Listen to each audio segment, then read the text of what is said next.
file ini. Oke. Nah, ini file ini bisa diakses ketika kalian buka. Sudah dapat GitHub saya kan ya sebelumnya? Sudah, Pak.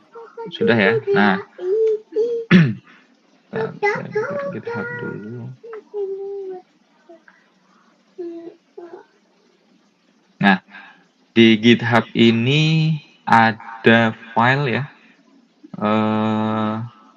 Nah, di sini ada additional material dan ada juga 01 machine learning concept. Nah, untuk yang additional material ini kemarin kalau tidak salah sudah pernah kita sudah pernah kita bahas ya terkait apa sih isi dari additional material ini.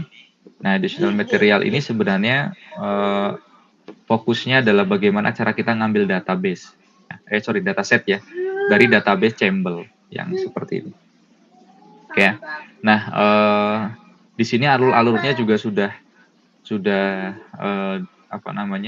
jelas juga ya. Nanti tinggal diikutin saja. Dari mulai tahap pertamanya itu adalah persiapan environment-nya ya. Ya install menginstal seperti itu, import mengimport. Nah, terus kemudian pencarian kata kunci. Nah, kata kunci di sini itu sesuaikan dengan yang sudah ada di sini. Nah, ini nih. Oke, kata kuncinya silakan sesuaikan dengan yang ada di sini. Keras misalkan, nah gunakan keras. Nah, tapi kalau misalkan ketika menggunakan kata-kata ini atau query ini kesulitan, nah kalian boleh cari, mungkin ada query lain ya, mungkin bukan keras, mungkin menggunakan ini gitu, langsung dikopikan ke dalam sini, yaitu silahkan, boleh aja. Oke, tidak ada problem ya, itu dipersilahkan. Artinya di sini nanti kalian coba explore terkait bagaimana cara melakukan query di database Chambel ya dengan menggunakan API yang sudah ada di sini. Ya, API-nya ini ya, Chambel Web Source Client. Nah, nanti setelah kalian dapat, tinggal diikutin saja. Ya, di sini ada cleaning ya. Terus kemudian ini case-nya kalau misalkan kalian pengen ngambil datanya lebih dari satu gitu, terus kemudian nanti digabungkan. Nah, ini juga sudah ada. Terus kemudian ini contohnya ya, kita concat ya, kita ambil semuanya. Terus ini ngecek data-datanya apakah ada yang kosong apa tidak ya, banyak yang miss apa enggak. Nanti dari sini kalian menentukan kolom mana yang akan digunakan dan kolom mana yang tidak digunakan. Gitu ya. Nah, sebenarnya untuk kolom tidak perlu dipusingkan juga ya. Kolom itu nanti kalian hanya ngambil 3 kolom aja. Oke. Molecule Chambel ID ya, canonical smile sama standard value. Nah, itu ketika kalian download tuh sudah ada semua. Contohnya standard value ini udah ada ya di dalam dataset yang kalian download tadi. Terus kemudian canonical smile ya. Canonical smile pun ada di sini, itu canonical smile juga sudah ada. Terus kemudian molecule Chambel ID ya, molecule Chambel ID harusnya ada. Oke. Nah, ini ini molecule Chambel ID.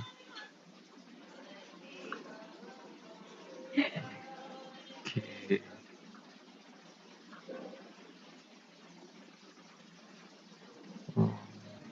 Smile. Oke, harusnya ada ya, nanti kalian coba cek. Saya Chambel ID. Tidak ada. Molecule Chambel ID. Oke, harusnya ada. Nanti kalian coba cek ya, karena ini nggak saya run. Harusnya ada, karena di sini kita ngambil kolom yang ada di dalam yang ada di dalam database yang sudah kita download tadi ya. Harusnya itu ada di sini. Tinggal kalian cek aja. Nah, intinya molecule Chambel ID itu ID ini mungkin namanya berubah ya, atau namanya ganti molecule pref name, paling nanti coba dicek satu persatu. Intinya isinya dari molecule Chambel ID itu diawali dengan Chambel depannya, terus kemudian ada ID di belakangnya. Canonical smile ini adalah molekul formatnya adalah format smile ya. Terus kemudian standard value ini nilai ya, nilai IC15. Nah, berikutnya,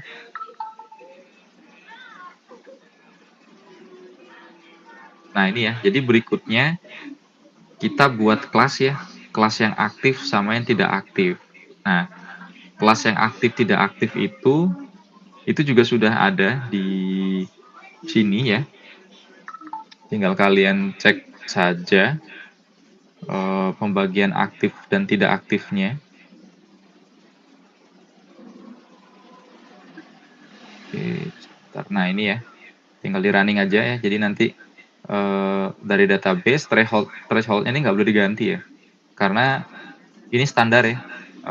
Standar itu artinya ini adalah dosis yang dikategorikan dia aktif. Ya, jadi kalau misalkan ini diganti ya nanti standar aktif sama inaktif dan intermediate-nya pun bisa salah ya, karena kita ini supervised learning, artinya ini penting sekali nih, dan ini klasifikasi juga kan ya, jadi ini penting sekali. Jadi jangan sampai salah ya. Threshold ini tinggal di running aja, nanti tidak perlu di otak-atik. Terus kemudian intinya nanti kelas ini itu muncul sebagai kolom baru. Oke, jadi ada aktif dan tidak aktif dan intermediate. Nah, berikutnya adalah yang kita ambil ya, itu hanya aktif dan tidak aktif saja. Intermediate-nya itu nanti kita hapus. Ya. Nah, di sini juga kalau tidak salah juga sudah ada ya. Terkait dengan yang aktif dan tidak aktif, mengambilnya. Nah, ini ya. Jadi, intermediate class itu kita hapus. Yang kita ambil hanya yang aktif dan tidak aktif. Oke, nah berikutnya juga diperlukan juga informasi terkait dengan penambahan kolom ini, kolom berat molekul ya, log P, num-H donor dan num-H acceptor sama PIC15. Nah ini juga sudah ada semua di sini ya, tinggal di apa namanya. Nah ini fungsi untuk menjadikan PIC15 ya, itu juga sudah. Terus kemudian Lipinski ya, Lipinski itu agar semua nilai-nilai ini masuk. Oke, nanti tinggal di run aja ya, fungsinya juga sudah ada. Ini untuk membuat Lipinski role dan rubah menjadi data frame. Itu juga sudah ada semua, tinggal diikutin aja. Intinya adalah dari additional material itu kita hasil akhirnya adalah mendapatkan kolom ini. Ya, mendapatkan kolom molecule sample ID class ya, terus kemudian canonical smile, molecular weight ya, log P, num-H donor sama num-H acceptor sama PIC15. Ya, intinya kita nanti dapat data cleaning ya, atau data preparasi ya, yang siap untuk di modeling itu kolom ini atau tabel-tabel ini dengan kolom-kolom ini yang terakhir. Oke ya.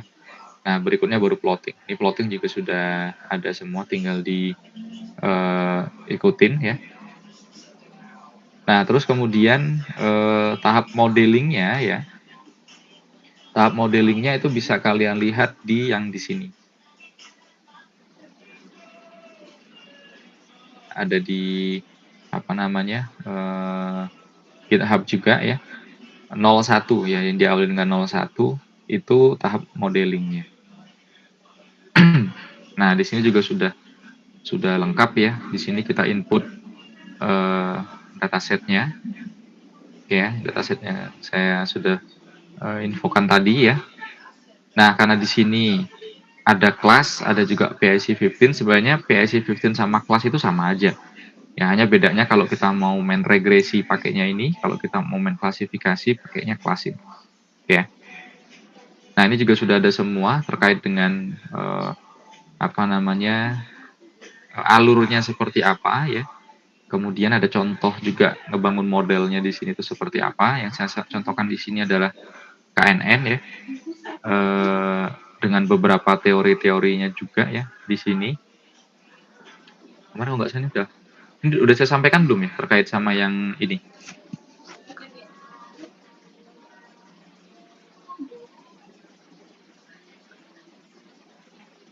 Ini kemarin udah saya sampaikan belum ya yang untuk 01 machine learning konsep ini? Belum, Pak. Oh, belum ya terkait sama yang ini ya. Kalau yang sebelumnya additional material sudah ya? Oke. Nah untuk di additional material sih intinya nanti kalian dapatkan dataset ya yang seperti ini, gitu ya. Dataset yang seperti ini. Jadi ada canonical smile, standard value, terus kemudian class, molecular weight-nya, log P ya, terus kemudian NumH donor sama NumH akseptor. Ya intinya ini kayak tabelnya ini gitu. Nah setelah dapat ini ya, baru kita bisa mau masuk ke modeling ya. Nah di sini sudah saya kasihkan juga satu buah code ya untuk ngetransformasi menjadi kelas. Tadi kan di sini masih aktif inaktif ya. Kalau kita mau main di deep learning atau di machine learning kan mereka nggak bisa ngebaca karakter seperti ini ya. Karena kelas kan nanti bentuknya harus dalam bentuk ordering numbers ya atau numeric ordinal. Nah ini harus kita rubah jadi 0101. Nah di sini juga sudah ada. Ya tinggal nanti disesuaikan aja. Nah di sini contohnya. Jadi nambah kolom baru. Ya itu teknis saja sih ya. Ini masuk data engineering saja. Oke, nah kemudian karena kita bermain dengan datanya, karena di sini judulnya apa ini? Machine learning concept untuk compounds ya, untuk senyawa. Nah, mungkin kita udah sering juga nih main machine learning ya untuk data teks contohnya. Machine learning ya untuk data gambar, machine learning untuk data suara gitu ya, machine learning untuk data-data yang lainnya. Nah,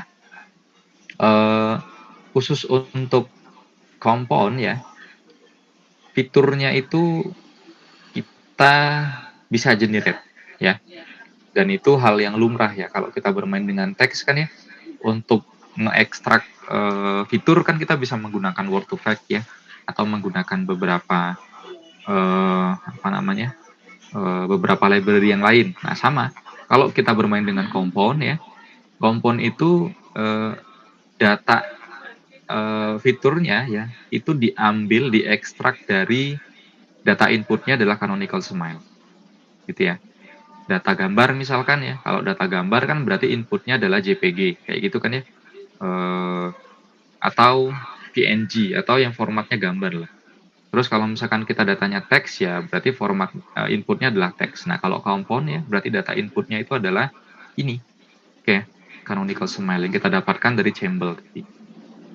Nah fitur-fitur yang kita butuhkan ya kita harus ekstrak dari sini, gitu ya. Kalau gambar kan kita ekstraknya dari gambar kan ya dengan konvolusi gitu ya. Terus kemudian kita menggunakan Pillow ya, aplikasi yang memang library yang memang digunakan untuk ekstrak gambar. Nah, kalau di data molekul ya, untuk mengekstrak ini ya menjadi fitur ya, maka kita menggunakan library namanya Paddle.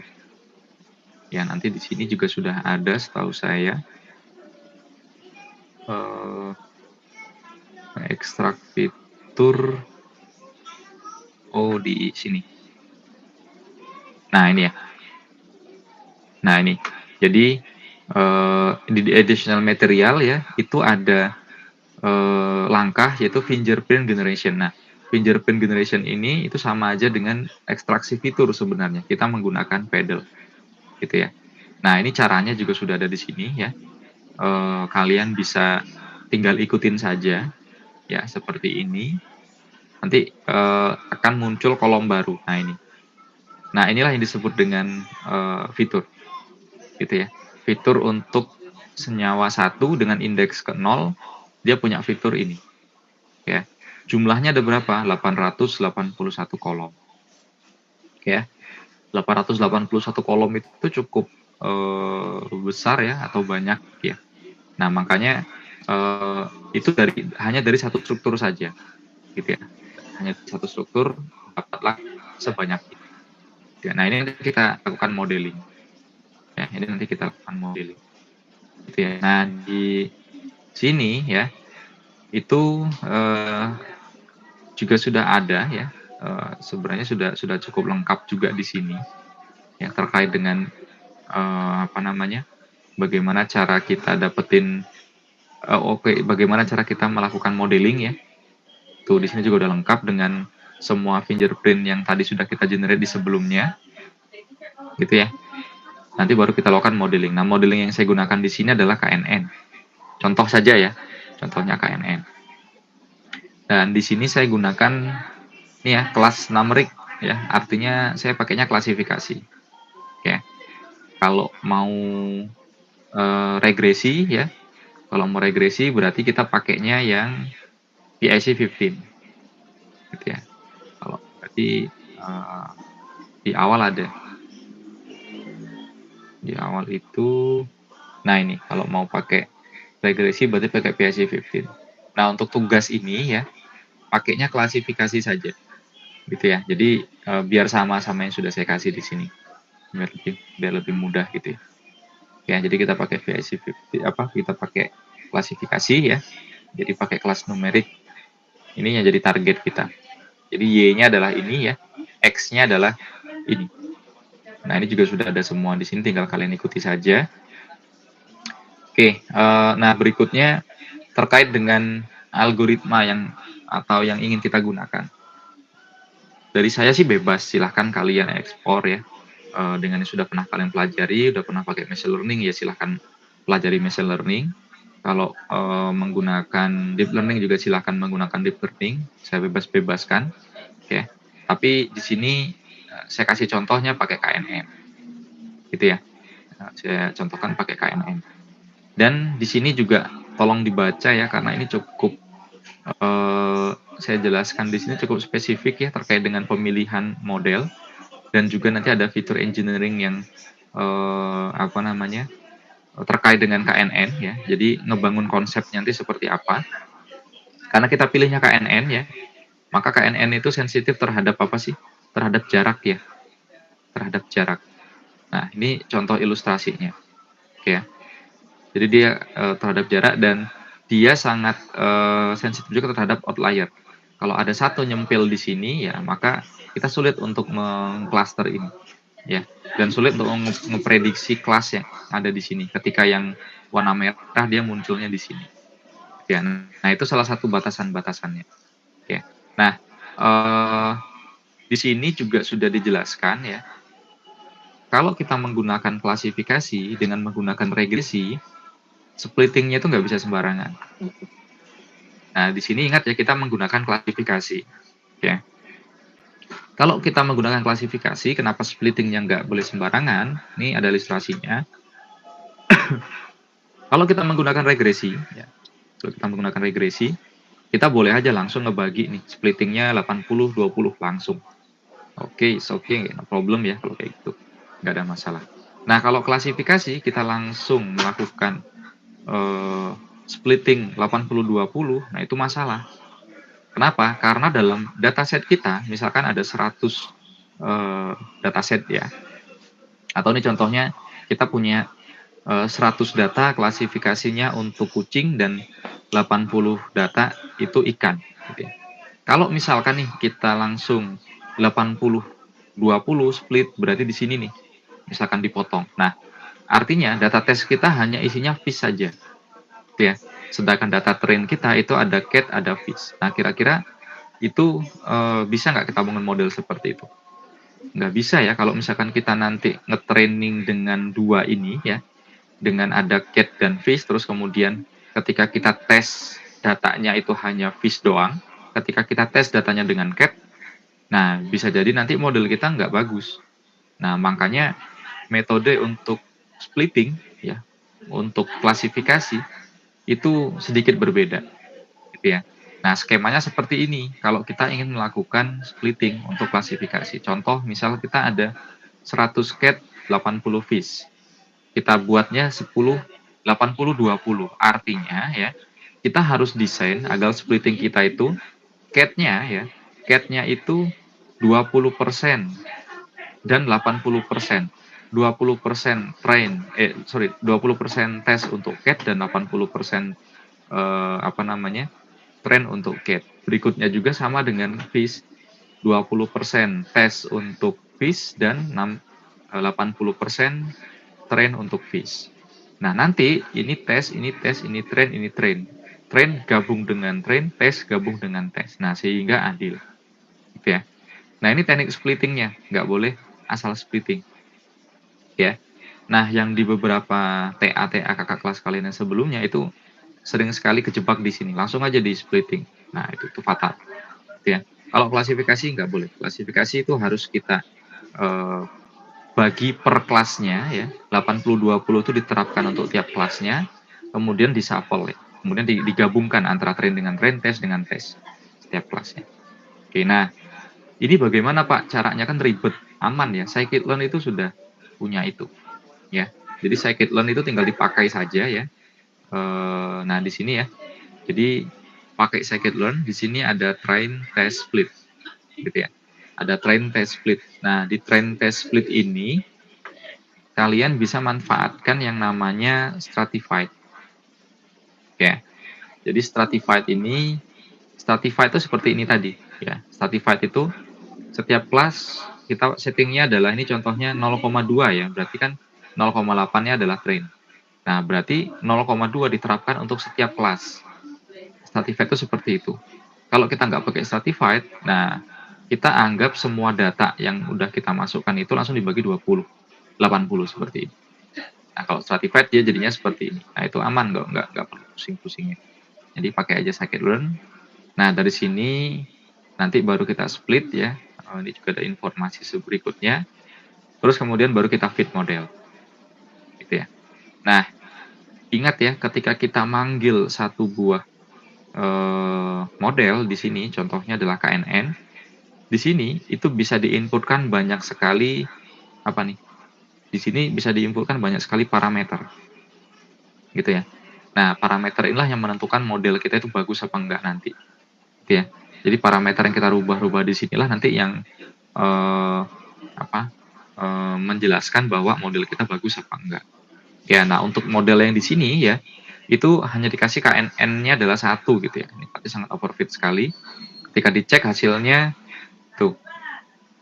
Jadi trennya itu trennya 0,9, tesnya 0,6. Overfit sekali ini. Ini di sini juga udah dijelaskan. Nah, bagaimana cara kita mengimprove ini? Nah, di sini juga udah dijelaskan detail ya. Jadi kita ingin improve nih sedikit demi sedikit. Nah, pertama kita coba gunakan yang namanya key vault ya. Key vault cross validation. Jadi skemanya adalah data tes yang tadi dataset yang kita sudah punya ya. Kalau kita stratified dengan konsep stratified, kita bagi menjadi 4 vault. Nah, ini secara ilustrasi adalah data kita itu dipecah menjadi urutan seperempat, seperempat, seperempat. Dan kemudian seperempat ini yang masuk ke dalam model, kemudian dicek akurasi ya, masuk lagi berikutnya, kemudian dirata-ratakan. Nah, sehingga ini membuat ya dengan asumsi bahwa model yang di atas itu bisa sedikit diperbaiki dengan cara seperti ini karena kita nambahkan bias. Ya, kita nambahkan bias karena ini sangat overfit sekali. Nah, di sini pun sudah ada. Ya, scikit-learn juga sudah ada. Tinggal kita pakai aja. Cara pakainya adalah seperti ini. Ya, kita pakai CP ya. Dan kalau kita menggunakan key vault itu tidak perlu fitting. Ya, ini harusnya di machine learning sudah dipelajari ya. Dan ternyata malah hasilnya malah jadi tambah jelek. Ya, tambah jelek ya. Nah, artinya skema key vault memang tidak bisa general kita gunakan ya, harus dalam case-case tertentu. Di sini saya tunjukkan saja. Artinya malah dia nggak nambah bagus ya, malah dia nambah jelek. Kenapa? Ya, nanti kita bisa cek ketika di fitur engineering. Intinya key vault itu untuk data ini tidak cukup membantu ya. Malah jadi turun dan turunnya jauh banget setengahnya gitu. Nah, artinya improve dengan menggunakan model splitting itu tidak begitu menjamin. Ya. Nah, berikutnya kita coba improve dengan model yang lain ya. Contohnya improve model melalui data, gitu ya. Nah, ada dua jenis ya. Ada data dan melalui model. Kalau melalui data itu namanya fitur engineering, gitu ya. Ada berapa jenis fitur engineering? Ada banyak ya di sini contohnya. Ya, ada fitur scaling ya, ada fitur transform, ada type conversion, ada adding feature, ada reduction feature, ada text data. Ya, ini kalau misalkan kita terkait dengan data text. Nah, fitur scaling itu penting sekali, ada min-max, ada standar, ada robust. Nah, di sini tidak kita bahas semua ya, karena ini juga bukan porsinya saya, harusnya ada di machine learning. Porsi saya adalah terkait dengan data yang saya gunakan, gitu ya, terkait dengan yang data saya gunakan. Data yang saya gunakan saat ini adalah data, kalau kita cek tadi fiturnya itu adalah ini. Ini ya. Ini adalah fitur saya nih. Tuh, coba kita lihat. Di sini ada berat, ada log P, ada num H donor, ada num H akseptor, dan di sini itu kalau kita lihat untuk fingerprint yang saya gunakan ya, di sini adalah skala saja. Ini kalau dilihat ini skala saja ini ya. Dan ini pun dia kategorik ya. Ini kalau kita lihat ini adalah kategorik. Artinya data set kita, fitur kita itu ada yang numerik, ada yang kategorik. Nah, ini harusnya kalau di machine learning itu jadi problem yang sangat besar ya, karena kalau kita semua dataset kita kolomnya itu ada yang kategorik dan numerik, gitu ya. Dan di sini kalau kita lihat, di sini range-nya jauh sekali nih.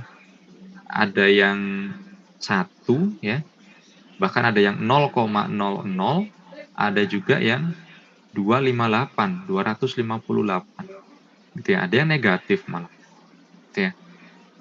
Oke, data kita berarti untuk saat ini itu cukup luas ya sebarannya. Nah, ketika kita sudah kenal dengan data kita yang seperti ini ya, artinya apa? Kita harus fokus ke model kita. Model kita adalah KNN. Nah, KNN itu sensitif terhadap apa tadi? Jarak, gitu ya. Nah, ketika kita cek ya, ini jarak nih. Ini antaranya adalah jarak. Oke, artinya skala itu penting sekali di sini. Kenapa skala itu penting? Nah, mari kita lihat di sini ya. Nih, ini contoh aja ya. Ini contoh aja. Kalau misalkan kita tidak menggunakan skala ya, contohnya di sini adalah gaji dengan jumlah anak nih. Saya ambil contoh. Gaji jutaan kan ya. Jumlah anak itu pasti ya maksimal anggaplah 10 kayak gitu. Nah, ini kalau kita lihat rentangnya kan jauh sekali nih. Ya, jutaan ya dengan puluhan. Kalau kita plot, nah jaraknya jadinya seperti ini kan ya. Jadi tidak ada apa ya. Ini kalau kalian lihat nih, jarak antar kelasnya tadi ya, itu tidak begitu bermakna nih kalau kayak gini. Nih, jadinya ini gimana cara kita mau ngitung jarak kalau dia hanya linear kayak gini aja. Nah, inilah terjadi di model kita ini. Gitu ya, ini terjadi di model kita yang saat ini angkanya ada di 0,6 tadi. Gitu ya. Karena kita tahu bahwa tadi ada berat molekul yang ratusan dan ada juga yang 0, tadi untuk yang di kolom berikutnya. Nah, artinya kita butuh improvement ya di data kita. Apa yang bisa kita lakukan? Scaling ya. Nah, ini contoh ilustrasi ketika data yang seperti ini kita scaling ya. Contohnya di sini adalah min max scaler saja, gitu ya. Min max scaler. Nah, dengan menggunakan min max scaler ini contohnya jadi yang awalnya ini menjadi ini. Nah, kalau kayak gini coba lihat. Data lebih bermakna kalau kayak gini. Kita bisa hitung jarak yang lebih valid nih kayak gini. Vektornya akan kelihatan di sini. Gitu ya. Vektor akan kelihatan. Nah, tadi ketika kita bermain dengan KNN, hitung jaraknya menggunakan apa sih? Hitung jaraknya kan menggunakan Euclidean ya. Ada banyak sebenarnya, tapi yang kita gunakan defaultnya ada Euclidean. Euclidean itu kan dia Pythagorean rumusnya, gitu ya. Jadi akar ya, akar apa namanya, kuadrat dari satu garisnya, jaraknya dan jarak satunya lagi ya. Nah, kira-kira kayak gitu rumusnya. Nah, sekarang coba lihat. Kalau kita punya berat molekulnya 15, log P-nya adalah 2, tuh. Hasilnya bagaimana? Hasilnya 500 kuadrat dan 2 kuadrat. Kita jumlahkan terus kemudian kita akarkan. Yang kita bisa kita simpulkan bahwa angka 2 ini itu tidak bermakna dibandingkan dengan yang 500 ini. Kenapa? Karena angkanya kecil banget, seakan-akan dia tidak ada. Gitu ya. Seolah-olah dia dihapus, padahal ini informasi yang penting. Makanya kita butuh scaling. Gitu ya. Nah, makanya untuk improve yang saat ini ya, kita harus apa namanya? Kita harus gunakan scaling. Gitu ya. Makanya kita harus gunakan scaling. Gitu ya. Nah, contohnya nih setelah kita terapkan scaling ya, apa yang terjadi? Tuh, meningkat ya jadi 0,7. Gitu ya. Lumayan ya. Nah, ini dia sudah improve ya. Dia sudah improve nih kalau kita lihat improve menjadi 0,78 dari 0,6 sekian jadi 0,78. Oke, artinya apa namanya? Analisis kita bagus ya. Meningkat nih jadi 0,78. Meningkat drastis. Artinya kita model kita udah cukup bagus lah ya untuk bisa mempelajari itu. Nah, berikutnya kita mulai tuning sedikit dengan menggunakan parameter. Nah, kita tahu bahwa KNN itu tadi bisa kita inputkan ya di sini ya, itu bisa kita inputkan parameternya. Di sini contoh parameter yang digunakan adalah hanya N-nya saja. Jadi nilai K-nya saja yang kita, jumlah tetangganya aja. Tapi padahal sebenarnya kan kita punya banyak parameter yang lain. Gitu ya. Nah, kita bisa coba satu persatu ya. Jadi N-nya itu coba kita kasih range dari 1 ya. Terus kemudian 1 sampai 51 dengan step-nya 2. Nah, kita lihat bahwa untuk skor terbaiknya adalah tetap 0,6 ketika N-nya 1. Tuh. Gitu ya. Skor terbaiknya itu dia ada di sini. Kalau kita lihat nih ya, trennya, tes terbaiknya ada di sini. Gitu ya. Terus kemudian coba kita apa namanya? Kita tuning lagi nih. Gitu ya. Kita tuning, ini dia belum menggunakan scaling, ini kita sudah pakai scaling. Gitu ya. Ini dia udah pakai scaling. Ketika kita gunakan scaling ya, kita cari nilai N, nilai K-nya tadi ya. Terus nilai jumlah tetangganya dengan nilai yang sama. Nah, kita dapat 0,79 ketika jumlah N-nya adalah 7. Gitu ya. Nah, dia kelihatan seperti ini. Berarti dia paling bagus dia ada di sini tertingginya. Oke. Nah, terus parameter berikutnya adalah kita bisa kasih bobot di jaraknya. Gitu ya. Kita bisa kasih bobot di jaraknya. Contohnya di sini nih, kita aktifkan nih weight-nya menggunakan distance. Nah, ketika kita gunakan, ternyata modelnya lumayan ya. 0,79 ya, hampir menyentuh 8, hampir mirip malah. Ya, hampir menyentuh 8 ya, artinya cukup bagus gitu ya, dengan K-nya adalah 5. Nah, terus kemudian kita coba bisa ganti distance-nya ya. Kita bisa pakai Euclidean, Minkowski ya, atau lagi Manhattan. Ini bisa kita lakukan tuning juga di sini. Nih ya. P-nya 1 gitu ya. Kita cek terus P-nya 2. Nah, ketika kita pakai P-nya 1 Manhattan naik jadi 0,8. Bagus ya. Naik jadi 0,8. Terus kita bisa ubah-ubah lagi nih P1, P2 yang defaultnya jumlah pakai PN ya atau Minkowski. Nanti cek berapa. Itu juga bisa dilakukan. Oke. Nah, intinya di sini yang saya tunjukkan adalah itu yang nanti harus kalian jelaskan ya. Kalian boleh pakai model apapun, boleh pakai XGBoost, boleh pakai random forest, tapi ingat bahwa case itu pasti berbeda ya, karena parameternya berbeda dan pasti cara kalian melakukan manipulasi datanya atau fitur engineering dan yang lain itu pasti berbeda, gitu ya. Nah, ini bisa kalian terapkan ya, contoh analisis tadi step by step seperti ini. Nah, berikutnya yang penting tuh data leakage, gitu ya. Karena kita bermain dengan tadi ya, ada yang namanya contohnya ada impute ya, dan tadi kita udah lakukan apa? Scaling ya. Nah, maka itu rentan sekali untuk data leakage. Apa sih itu data leakage? Data leakage itu data tes yang bocor ya. Jadi kalau kita ingin buat model, harusnya data tes kita tuh nggak pernah sama sekali diintip ya. Data tes ya udah tinggalkan, yang kita main hanya data trainnya. Nah, tapi kalau kita melakukan proses impute dengan menggunakan rata-rata ya, kalau kita tidak benar-benar melakukan preparasi yang sesuai, maka bisa jadi ya ketika kita menghitung rata-rata ya, data tesnya itu juga termasuk yang kita hitung. Jadi nilai rata-rata itu include dengan data tes. Nah, itu data leakage, itu tidak boleh. Gitu ya. Nanti rata-ratanya baru kita masukkan ke data tes. Nah, yang leakage-nya itu ada di kalkulasi tadi. Jadi data tes itu masuk di perhitungan rata-rata. Nah, artinya kita sudah mengintip data tesnya, itu data leakage, itu tidak boleh. Nah, yang nggak leakage bagaimana? Kita hitung rata-ratanya tanpa menggunakan data tes. Nah, nanti ketika kita impute ya, data tesnya yang bolong tetap di-impute, tidak ada masalah, tapi kan tidak ada informasi terkait dengan data leakage-nya. Tidak ada informasi dari data tesnya. Nah, itu yang bukan data leakage. Gitu ya. Nah, untuk menghindari ini, sebenarnya scikit-learn itu sudah punya tools-nya, gitu ya. Sudah punya tools-nya. Nah,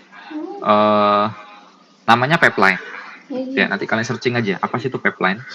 Jadi pipeline itu bisa meminimalkan terjadinya data leakage. Contoh nih, tadi kita punya 2 buah data kategorik sama numerik, ya. Ada kategorik sama numerik. Otomatis kalau kita mau melakukan scaling kategorik sama scaling numerik kan berbeda, gitu ya.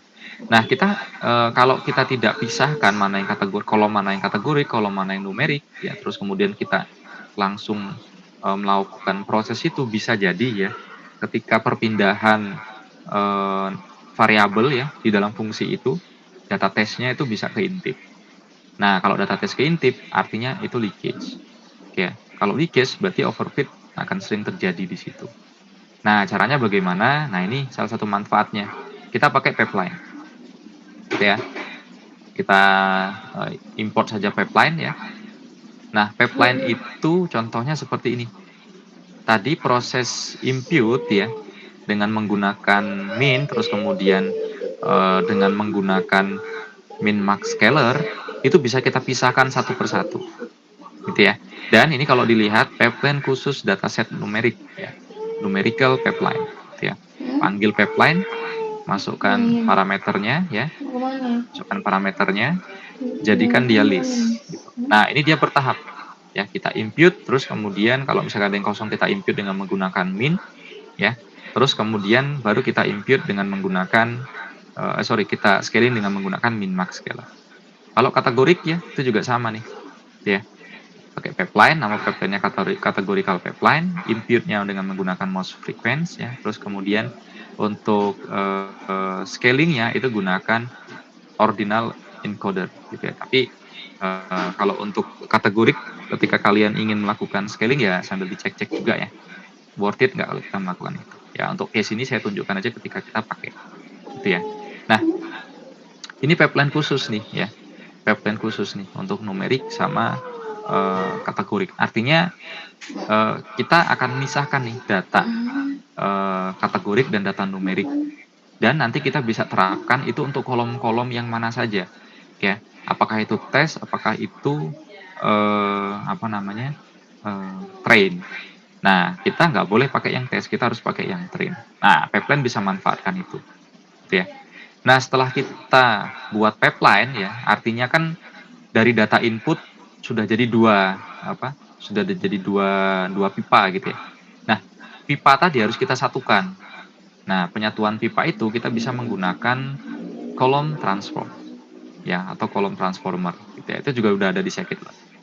Nah, cara pakainya adalah kita siapkan dulu ya kolom-kolom mana, namanya kolom transform ya. Jadi kolom mana yang akan kita gunakan gitu ya. Kategoriknya juga yang mana. Nah, karena di sini yang numerik itu hanya ada 4 ya, sisanya itu adalah kategorik kalau kita lihat ya, maka kita bisa pakai ini. Numeriknya adalah ini ya, kategoriknya adalah yang selain numerik. Oke, jadi semuanya akan keambil datanya. Nah, bagaimana cara kita melakukan itu ya? Nah, kita bisa enkapsulasi dengan menggunakan namanya preprosesor dengan menggunakan kolom transformer, gitu ya. Nah, kolom transformer ini adalah kita tadi udah punya 2 kan ya, ada numerik, ada kategorik. Ya, numerik itu adalah numerical pipeline, kategorik itu adalah categorical pipeline. Ini bebas, gitu ya, ini bebas namanya. Nah, numerical pipeline itu dikenakan untuk kolom mana? Kolom numerik, ya.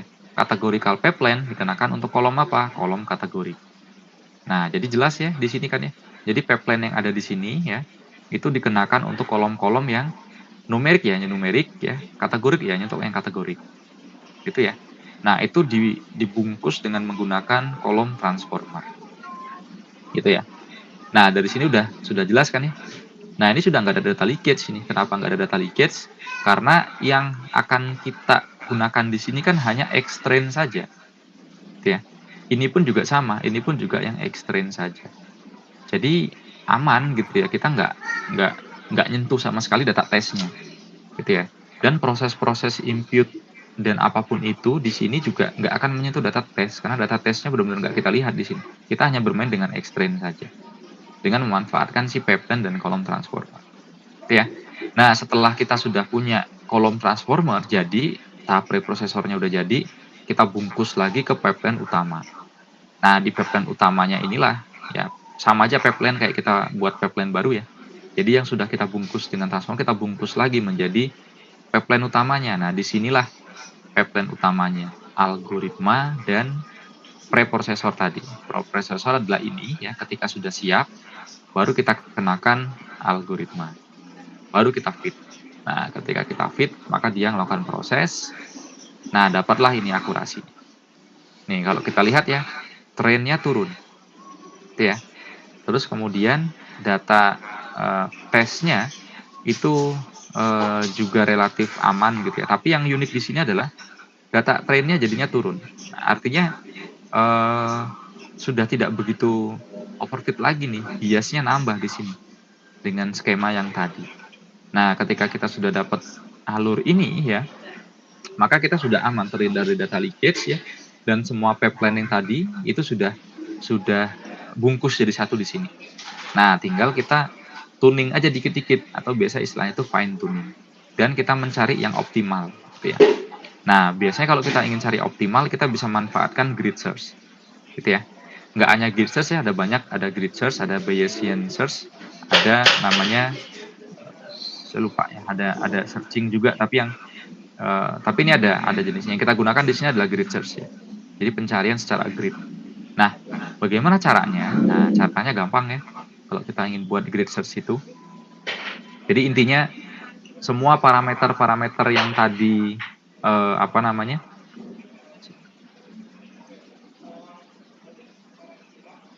Oke, nah ini ya. Jadi semua parameter yang tadi ada di KNN ini ya. Fitnya. Oke, ini ya. Semua parameter yang ada di KNN ini tadi itu kita bisa cek satu persatu. Kan tadi kan kita ngeceknya N-nya 1, 2, 3 ya. Kita cek ya. Terus kemudian nanti kita rubah P-nya satu persatu, terus kita cek. Nah, kalau ini itu sekali running semua dicekin ya. Semua dicekkan sama si grid search dan kemudian dipilihin yang terbaik. Ya. Grid search seperti itu, baik ya. Jadi dia ngecekin semua dan kemudian dia akan ngasih yang terbaik dengan semua parameter yang kita kasih. Gitu ya. Nah, cara gunakannya itu pun juga tidak begitu sulit ya. Kita tinggal terapkan saja ya. Ini tinggal kalian running aja ya di sini ya. Nah, ini contohnya.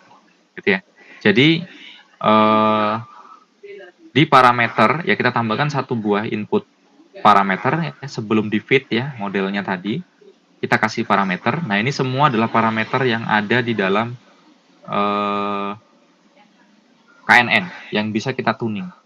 Jumlahnya kita kasih range dari 1, 51 sampai 2. weight-nya kita kasih uniform, distance ya. Algonya kita kasih 1, 2, dan bahkan 3 misalkan kayak gitu ya. Nah, itu kita kasih di parameter ketika kita manggil grid search, gitu ya. Pipeline itu berarti pipeline kan yang tadi ya. Pipeline itu berarti yang ini. Gitu ya. Ada preprosesor, ada algo gitu ya. Nah, ketika itu sudah di run ya, terus kemudian ini tinggal diikuti aja. End job ini adalah jumlah prosesor kita. Kalau negatif 1 berarti kita pakai semua. Kalau kalian punya 8 bisa tuliskan 8. Kalau pengen hanya pakai 4 tuliskan 4 gitu ya. CV ya, itu tadi ya. Yang cross validation tadi ya, kita bisa pakai dia 3, 4 ya. Cuma saya sarankan sih maksimal 4 saja. Saya pakainya 3. Nanti ketika ini kita run ya, baru kita fit ya, kita run. Nah, maka program akan cari mana yang terbaik. Nah, di sini adalah hasil contohnya, gitu ya.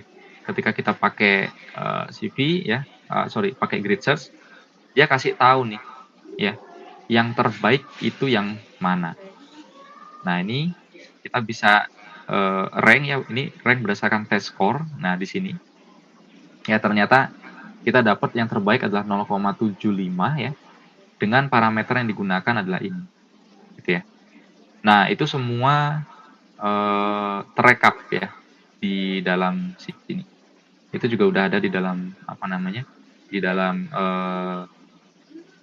file ini ya, PNB ini, dan summary-nya ini tadi, gitu ya. Dan summary-nya. Ini kalau misalnya kita mau lihat yang terbaik ya, model.score ya, dia akan ngasih yang terbaik di situ. Trendnya 0,9, hasilnya 0,79. Itu. Nah, ini summary ya. Jadi semua yang tadi udah dijelaskan itu dirangkum hanya dalam satu baris. Tinggal kalian edit-edit aja. Ini kalau misalkan melakukan predik ya, tinggal dipredik aja. Itu juga sudah. Di save model juga udah ada di sini. Gitu. Nah, kira-kira itu penjelasan untuk di machine learning concept. Oke, ada yang mau tanyakan nggak terkait sama yang ini tadi? Sudah kegambar belum apa yang akan dikerjakan?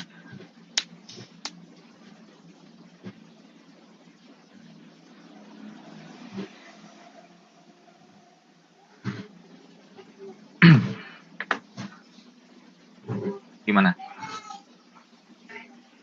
Oke, intinya ketika kalian memilih model ya, itu harus kalian pelajari model itu seperti apa. Itu yang penting banget gitu. Nah, di sini saya hanya kasih contoh satu ya, KNN ya. Sedangkan kita tahu bahwa di machine learning itu banyak sekali yang bisa kita gunakan gitu. Dan itu pasti punya karakteristik berbeda-beda, parameternya pun beda-beda di sini. Gitu ya. Dan ini grid search yang saya contohkan satu ya, saya pakai grid search CV. Tapi sebenarnya kan nggak hanya grid search saja, ada yang lain ya, ada Bayesian search, ada juga yang random search gitu. Nah, mana yang terbaik dan cara kerjanya seperti apa? Itu kalian boleh, Pak, saya mau pakainya Bayesian search gitu ya. Silahkan, itu akan jadi poin tambah di saya. Gitu ya. Pak, saya mau pakainya random forest, silahkan pakai random forest. Saya juga nggak batasi ya. Silakan kalian pakai itu. Tapi ya pelajari random forest itu seperti apa. Tapi yang saya tekankan di sini, tolong pakai pipeline, ya. Tolong pakai ini, ya. Supaya nanti kalau kalian ngerjain TA itu nggak nggak banyak nanya lah, gitu ya. Karena ini jelas nih, kalau menggunakan pipeline ya, itu udah jelas nih. Contohnya di sini nih, X, Y udah jelas ya. Ini kolomnya apa, X-nya apa. Ini kemudian kita split stratified. Nah, stratified jelas nih kalau kita klasifikasi ya, itu udah nggak akan banyak tanya nih. Oh, sudah aman ya. Dan sudah shuffle juga di sini. Dia sudah aman. Nah, data leakage bagaimana? Tinggal dicek aja di sini nih. Oh, ada numerical pipeline, ada categorical pipeline. Nah, ketika kita melakukan proses penerapan numerical pipeline tadi ya, kolom yang kita gunakan itu berasal semua dari mana ini? Nah, ini semua berasal dari data test nih, gitu ya. Jadi data-data yang kita ambil di sini ya, itu berasal dari kolom-kolom yang ada di dalam data X ini. Kategoriknya nih kita lihat nih, X kan ya. Tuh. Jadi aman gitu kalau kayak gini. Data leakage sudah enggak. Nah, sekarang pakainya apa nih, algoritmanya nih KNN, preprosesornya sudah aman gitu. Nah, KNN kan di sini kosong nih, nggak ada parameternya. Nah, parameternya saya geser ke sebuah dictionary gitu, agar kita bisa cari mana yang terbaik. Nah, di sini optimisasinya kita pakainya grid search. Pak, saya mau pakainya misalkan apa namanya, misalkan yang gradient descent misalkan gitu. Ya silakan aja nggak apa-apa. Tinggal edit aja di sini model sebelum dilakukan fit, gitu ya. Nah, barulah kita lakukan proses terakhir ini. Itu ya. Oke, nah kira-kira itu step by step yang saya rasa ini yang kepake di industri ya. Ini kepake di industri. Kalian memang harus mulai mempelajari menggunakan yang namanya scikit-learn. Itu akan digunakan di banyak di industri yang khususnya di industri-industri kita ya di yang berhubungan dengan data science. Ini akan kepakai sekali. Nah, untuk contoh tadi yang saya gunakan saya hanya pakainya adalah KNN ya. Walaupun sebenarnya saya udah punya banyak ya di sini.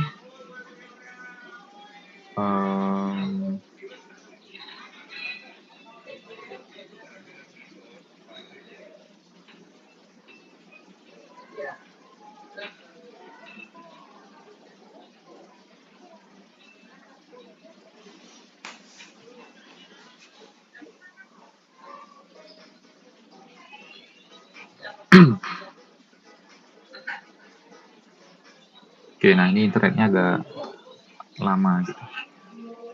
Nah, tapi ini penting ya. Pentingnya kenapa? Rapi. Oke, pentingnya ini rapi. Jadi ketika nanti kalian TA, nggak perlu kalian sibuk-sibuk menampilkan terlalu banyak sekali baris gitu. Cukup dengan ini aja. Pak, saya deep learning kan apa namanya? Banyak Pak barisnya. Enggak juga ya, kalian bisa buat yang seperti ini. Gitu ya. Di deep learning itu tinggal kalian bisa buat 1 2 3 baris saja. Terus kemudian satu sel saja tuh bisa gitu seperti ini. Itu artinya menunjukkan bahwa kalian udah siap gitu ya. Oke, nah ini agak lama. Nah, ini contoh yang punya saya ya. Saya udah punya pipeline kalau misalkan ada teman-teman saya misalkan nih, karena kita data science kan biasa orang banyak minta tolong ngolah data gitu. Nah, kalau terkait dengan computational drug screening gitu, nah itu saya udah punya pipeline-nya. Nah, ini pipeline-nya juga sudah harusnya dirapikan ya. Nah, tadi cara merapikan tadi yang seperti tadi. Tuh.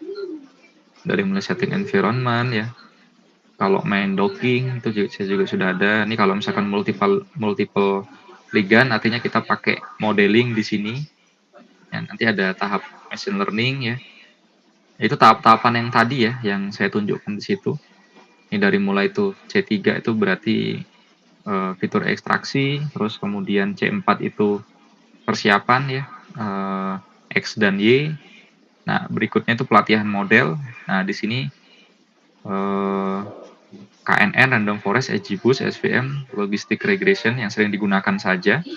Terus kemudian di sini ada EDA-nya juga sudah ada ya.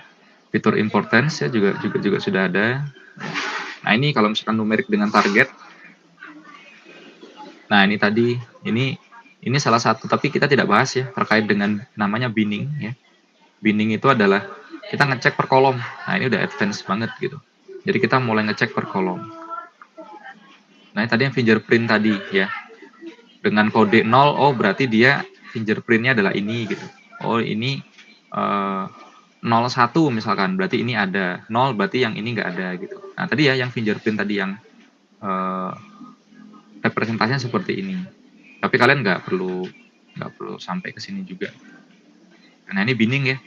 Jadi kita tahu tuh dari kolom yang kita ada ya, kolom-kolom yang kita punya tadi ya.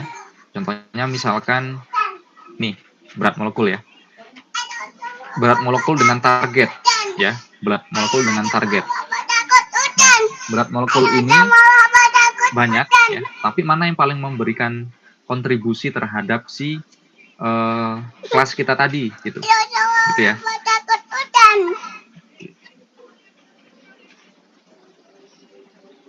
Ya, jadi ini kita bisa ngecek, oh ternyata dari semua molekul kita ternyata yang punya berat molekul di rentang inilah yang memberikan kontribusi dia aktif dan yang tidak aktif. Nah, jadi kita bisa melakukan binning. Binning itu sebenarnya scaling juga ya, scaling tapi agak sedikit berbeda. Yang namanya binning. Binning itu untuk data-data kategorik. Data-data numerik. Gitu ya. Ini juga nih log P ya, log P juga kita bisa lakukan binning ya. Kita bisa lakukan binning, kita bisa cek bahwa log P yang rentangnya 3 inilah yang berkontribusi dia aktif gitu. Jadi nanti kita bisa melakukan mode fitting lagi tapi dengan dataset yang sudah dilakukan fitur engineering dengan menggunakan binning tadi. Nah, tapi kita nggak bahas di sini gitu ya. Tapi ini saya tunjukkan saja. Nah, kita juga bisa melihat nih hasil model kita tadi yang terbaik. Misalkan saya simpan dengan menggunakan XGBoost. Saya pengen hitung mana sih yang kolom mana yang memberikan kontribusi. Nah, itu bisa kita lihat dengan menggunakan mean score decrease. Jadi rata-rata dari penurunan dari skornya, ya. Itu bisa bisa dilihat dari itu. Nah, dia muncul semua di sini. Nah, itu hanya saya tunjukkan saja, gitu ya. Hanya tunjukkan saja. Oke, ada yang mau ditanyakan?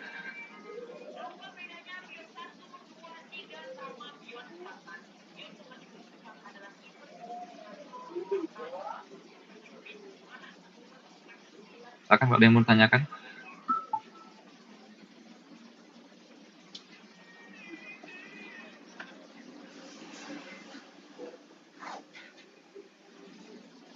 Oke, kalau nggak ada yang mau ditanyakan, kalau mau main di deep learning ya, tapi ini saya nggak sempat saya ajarkan. Kalau kita mau main di deep learning, maka kita bermain dengan graf ya. Ini contohnya. Nah, jadi dataset kita ya itu selain yang tadi itu perlu ditambahkan terkait dengan informasi grafnya, gitu ya. Informasi age-nya ya, atribut age-nya, sama satu lagi itu berarti vertex-nya. Nah, itu memang agak sedikit ribet karena kita harus bangun fungsi sendiri ya. Dan kemarin tidak sempat saya berikan karena memang saya banyak sekali waktu yang banyak kegiatan kemarin ya kebetulan, makanya saya belum sempat sampaikan ya. Tapi intinya bisa menggunakan graph ya, bisa menggunakan graph, dan di sini saya pakainya PyTorch ya, karena saya memang nggak paham TensorFlow, karena memang saya nggak pernah belajar TensorFlow ya, karena memang dari awal Python, makanya saya langsung ke PyTorch saja gitu. Nah, jadi intinya adalah molekul kita yang seperti ini itu ternyata bisa kita pelajari graph. Ya, kita bisa plot grafnya sehingga ketika kita melihat struktur menjadi graf seperti kita melihat gambar. Gitu ya. Bisa kita lakukan konvolusi, kita bisa berikan attention dan yang lain-lainnya. Gitu ya. Nah, itu ini hanya untuk info saja. Tapi kalau mau nyoba-nyoba ke sini ya silakan aja, tidak ada masalah. Ya. Oke, silakan, ada yang mau tanyakan nggak? Tidak ada? Oke ya, kalau tidak ada, nanti seperti itu alurnya. Nah, untuk outputnya nanti apa sih Pak? Apa yang harus kita kumpulkan? Nanti akan saya share juga ya. Untuk sementara, kalian coba kerjakan dulu aja sampai kalian dapat model yang bagus. Nah, untuk outputnya, itu saya buatnya sama seperti yang kelas-kelas sebelumnya, bioinformatika yang sebelumnya saja ya. Di sini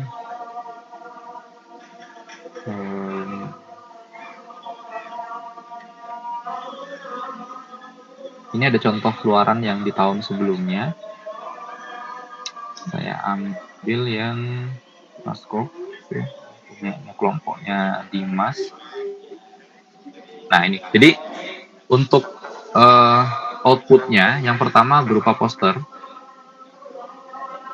Nah, ini contoh posternya gitu ya. Tapi kalian nggak harus mirip seperti ini, bebas ya. Kalian nanti tinggal explore saja sebenarnya. Nah, ini contoh output untuk posternya. Oke ya. Nanti saya share juga contohnya satu saja gitu ya. Terus kemudian output berikutnya adalah codingannya ya, codingannya. Terus kemudian ada berupa, nah ini jadi saya nggak dalam bentuk laporan tapi bentuk artikel saja ya. Jadi ini akan lebih, mungkin di kalian lebih mudah ya melihatnya dibandingkan dengan kalian harus membuat laporan yang ada pendahuluan yang harus standarnya sekian gitu, formatnya sekian. Enggak, nanti saya hanya kasih format artikel saja seperti ini ya. Nanti kalian tinggal apa namanya, ya tinggal di ini aja, tinggal dilihat contohnya seperti ini. Nanti akan saya share. Terus kemudian ada video ya, contoh video penjelasan. Nah, nanti kalian harus ada video penjelasan. Nah, kira-kira kayak inilah ya. Ya, seperti kalian presentasi gitu.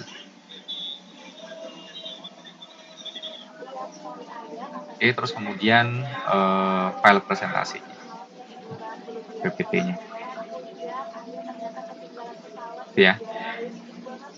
Ini akan saya share contohnya ke grup juga. Nanti kalian tinggal apa namanya, tinggal dilihat saja. Oh, begini cara kerjanya, kita kalian ikuti saja.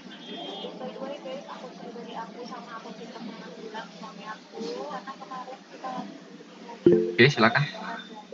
Mohon maaf Pak, mungkin saya lupa ya. Untuk deadline itu kapan ya Pak?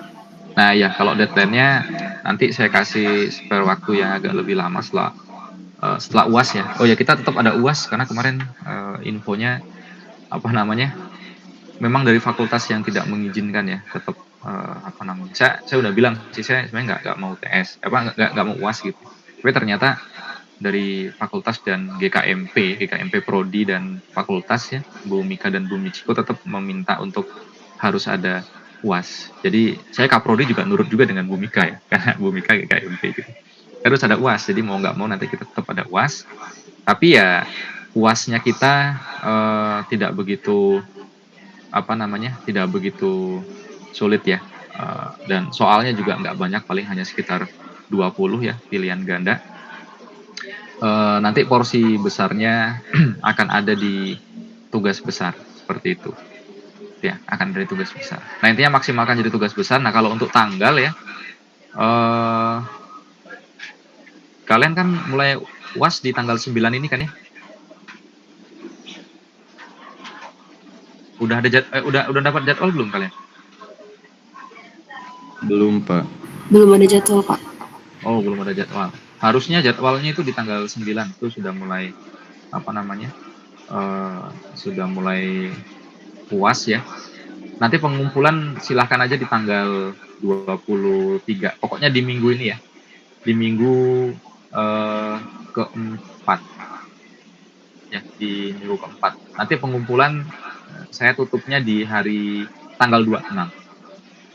Gitu ya. Jadi masih ada waktu yang cukup panjang tuh, silahkan. Nanti mungkin kalau butuh apa namanya, asistensi, silahkan aja di kontak ke saya. Tapi kalian yang menyiapkan hari, dan kebetulan kan kalau di tanggal-tanggal ini harusnya sudah kosong ya. Saya juga udah banyak waktu senggangnya. Ya silahkan aja, nanti misalkan Pak di hari Rabu apakah kosong apa tidak gitu, nanti silahkan. Atau yang sudah punya jadwal saya, nanti tinggal dicari aja waktu yang paling sesuainya kapan. Silahkan aja diskusikan di situ gitu, terkait dengan apa namanya, tugas besarnya. Karena kemarin kelas RA juga kalau nggak salah sama, bahkan ada yang kemarin udah sempat asistensi juga. Ya nggak apa-apa, silahkan. Selagi waktunya saya kosong sih tidak ada masalah. Dan ini juga sebenarnya kalau misalkan pusing-pusing nih yang belum ada TA, ini juga bisa jadi TA sebenarnya. Walaupun pembimbingnya bukan saya, nggak ada masalah gitu ya. Ini biar kalian juga bisa fokus gitu ya. jangan terlalu lama-lama lah di prodi gitu ya. Saya sebagai kaprodi ngusir kalian gitu, berarti cepat yang lulus gitu. Kalau bisa gitu. Jangan terlalu lama-lama gitu. Gitu. Topik ya itu, kalau topik sebenarnya kalau kami di prodi nggak perlu yang wah-wah gitu. Topik itu yang penting paham alurnya. Seperti tadi yang udah saya sampaikan ya, kalian bisa pakai scikit-learn, kalian bisa buat apa namanya workflow. Tadi saya bilang itu workflow ya, dari mulai pipeline awal sampai akhir. Bisa buat itu udah cukup. Dan kalau paham dari setiap detail-detail yang tadi, itu kan sebenarnya udah cukup. Udah bisa saya katakan sebagai data scientist, data engineer, kalian sudah berhasil buat workflow, itu data engineer sudah masuk di situ sebenarnya. Sudah oke sebenarnya. Ya tinggal kalian ekspor aja. Pak, saya mau main datanya mungkin data tabular. Tadi workflow yang udah saya kasih itu bisa juga sebenarnya. Ya. Jadi yang sudah saya kasih tadi pun itu sebenarnya sudah bisa ya. Tinggal kalian ganti-ganti saja workflow-nya. Data tabular, data input-nya berarti kalian tinggal rubah. Fiturnya berarti X-nya kolomnya apa aja. Tinggal kalian rubah-rubah aja, itu udah bisa. Oke, ada yang mau tanyakan lagi? Pak, izin tanya. Jadi untuk pengumpulannya terakhir tanggal 26 Desember ya, Pak? Ya, tanggal 26 Desember, kelas RARB juga sama. Di GCR kan ya, Pak, berarti nanti pengumpulannya? Nah, nanti pengumpulannya nanti itu saya kasih linknya di GCR, tapi tidak di GCR ya. Tetap ke G Drive upload. Karena kalau dikumpulkan di di GCR itu pengalamannya sebelumnya itu banyak yang hilang. Saya nggak tahu apakah di kalian yang tiba-tiba menghapus atau mungkin saya tidak sengaja menghapus ya. Tapi kemarin indikasinya cuma satu dari ITERA yang menghapus karena ada penyesuaian size kalau nggak salah dari segi penyimpanan. Nah itu agak sedikit tricky gitu. Nah itu penting banget. Makanya nanti tetap informasinya di GCR ya. Nanti saya kasih link pengumpulannya di situ. Ya, oke, baik Pak. Terima kasih. Oke, silahkan. Ada yang mau tanyakan lagi? Silahkan, Erikson. Izin Pak, mohon maaf keluar dari topik. Tadi kan harus ada UAS ya Pak ya. Untuk kontrak di awal misalnya kayak deep learning kan nggak ada UAS gitu Pak. Itu tetap ada UAS atau gimana Pak? Oh, deep learning ya? Iya. Deep learning, nah saya kurang tahu. Kalau deep learning coba tanya sama pengampunya. Karena sesuai sama kontrak, sebenarnya sama kontrak. Karena kemarin di bioinformatics itu di kontrak kalau nggak salah ada UAS. Maka tetap ditarik ke kontrak. Kalau di kontrak emang nggak ada UAS, harusnya ditariknya tetap ke kontrak ya. Berarti nggak ada UAS. Tapi coba pastikan lagi dengan pengampunya ya, pengamat aku. Baik Pak, terima kasih. Oke. Ada lagi?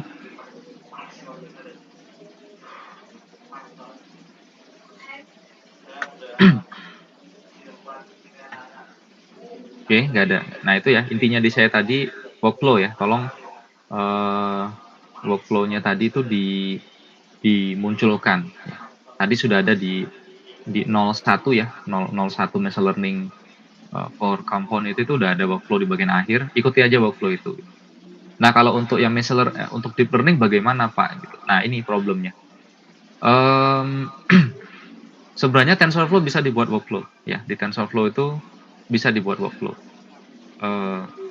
Kalau saya workflow-nya itu ada di PyTorch. Jadi karena PyTorch itu Pythonic sekali gitu, orang Python bisa pakai bisa menggunakan PyTorch gitu. Jadi workflow di PyTorch saya udah punya.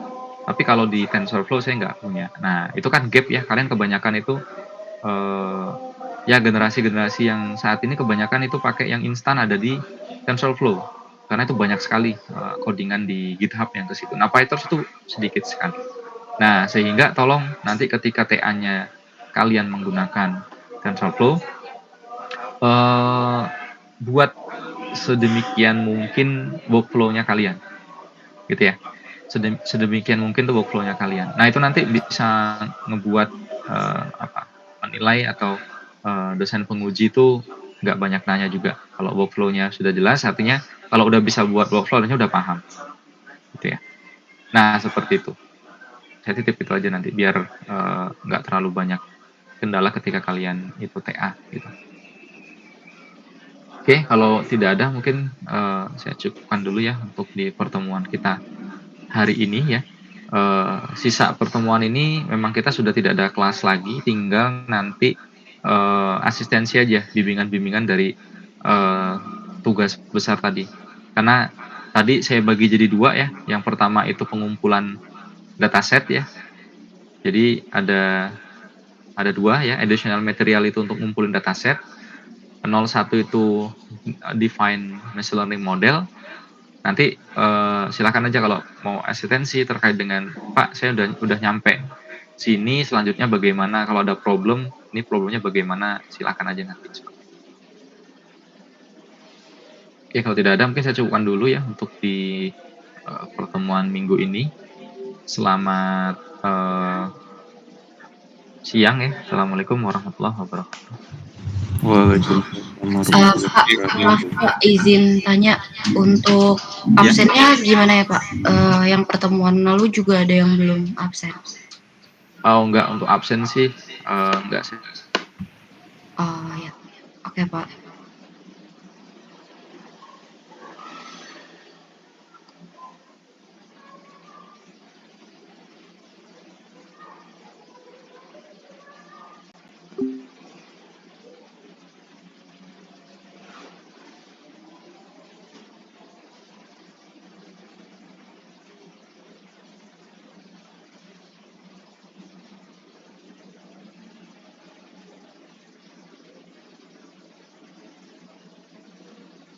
Oh, udah sih nggak apa-apa, gue juga cuma bisa gaya itu, yaudah yuk.